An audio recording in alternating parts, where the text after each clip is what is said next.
నమశంకరాయ.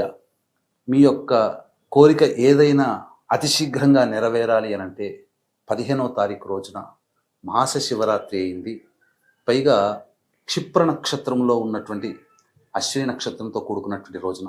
కాబట్టి అపరమైనటువంటి ఆ యొక్క శివానుగ్రహాన్ని పొందాలంటే బియ్య పిండితో శివలింగాన్ని తయారు చేసి ఆ శివలింగానికి కొద్దిగా ఆవునేతిని అద్ది ఎవరైతే మనస్ఫూర్తిగా ఆ ఈశ్వరునికి అభిషేకము అర్చన చేసిన తర్వాత దగ్గరలో ఉన్నటువంటి నదిలో కానీ సరస్సులో కానీ చెరువులో కానీ నిమజ్జనం చేయండి. లేదా ఒక బకెట్ నీళ్ళల్లో పూజానంతరం నిమజ్జనం చేయండి.